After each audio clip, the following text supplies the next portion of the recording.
Hi guys, இன்றைக்கி நம்ம இந்த வீடியோவில் என்ன பார்க்க போகிறோம்னா ரவா இட்லி தான் பார்க்க போகிறோம். ரவா இட்லிக்கு தேவையான கேரட்டு, கருவேப்பிலை, கொத்தமல்லி எடுத்திருக்கேன். இப்போ ஒரு பேன் எடுத்திருக்கேன். பேனில் கொஞ்சமாக எண்ணெய் ஊற்றி கொஞ்சமாக கடுகு, ஜீரகம், கடலைப்பருப்பு போட்டு நல்லா வறுத்து எடுத்துக்கிறேன். அப்புறமா கருவேப்பிலை போட்டு நல்லா வதக்கிக்கிறேன்.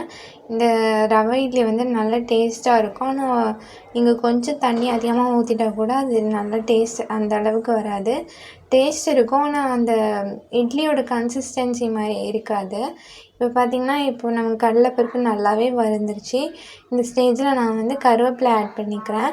கருவேப்பிலை ஆட் பண்ணி நான் வந்து கேரட்டை சேர்த்து நல்லா வதக்கிக்கிறேன். கேரட் நல்லா வதங்கினதும் கொஞ்சம் கொஞ்சமாக நம்ம ரவை சேர்த்து இது பண்ணிக்கலாம். நான் இன்றைக்கி வந்து 2 கப் ரவை எடுத்திருக்கேன். 2 கப் ரவைக்கு 1 கப் இல்லைன்னா 3/4 கப் தயிர் எடுத்துக்கோங்க. தயிரும் அப்புறம் வந்து 1 கப்பு தண்ணி சேர்த்துக்கோங்க. இப்போ நல்லா நான் வந்து வதக்கிட்டுருக்கேன் கேரட்டை. நீங்கள் கேரட்டு, வெங்காயம் கூட சேர்த்துக்கலாம். பொடியாக நறுக்கி நான் இன்றைக்கி கேரட் மட்டும் சேர்த்துக்கிறேன். இப்போ பார்த்திங்கன்னா, இப்போ 1 கப் ரவை சேர்த்துக்கிறேன். 1 கப் ரவை சேர்த்து அந்த எண்ணெயிலே நல்லா வதக்குங்க. அந்த ரவையோட ஸ்மெல்லு நல்லா ப்ரௌனிஷாக லைட்டாக வர வரைக்கும் நல்லா வதக்கிக்கோங்க. இப்போ 1 கப்பு சேர்த்து நல்லா வதக்கிட்டேன். அப்புறம் 2வது கப்பும் சேர்த்து நான் நல்லா வதக்கிக்கிறேன். வதக்கினதுக்கப்புறமா சூடு நல்லா ஆற விட்டதுக்கப்புறமா நீங்கள் வந்து தயிர் சேர்த்துக்கலாம். நான் வந்து 2 கப் ரவைக்கு 3/4 கப் தயிர் சேர்த்துருக்கேன்.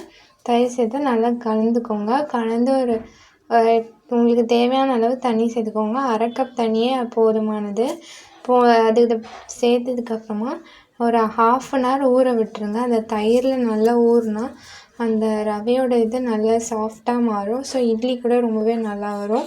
நீங்கள் ரொம்ப நேரம் ஊடாமல் விட்டிங்கன்னா அது வந்து உதிரியாக உங்களுக்கு ரவை மாதிரி இருக்கும். இட்லி கன்சிஸ்டன்சியில் வந்தாலுமே அதை நீங்கள் புட்டு பண்ணும்போது அது உங்களுக்கு வந்து உதிரியாக வரும். அது நல்லா இருக்காது, உப்புமா மாதிரி டேஸ்ட் ஆகிடும்.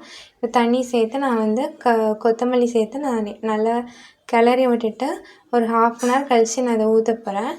ஊற்றி இந்த மாதிரி இட்லி எடுத்திருக்கேன். இந்த வீடியோ பிடிச்சிருந்துச்சுன்னா லைக் பண்ணுங்கள், ஷேர் பண்ணுங்கள், சப்ஸ்கிரைப் பண்ணிக்கோங்க. தேங்க்யூ ஃபார் வாட்சிங். Love you all.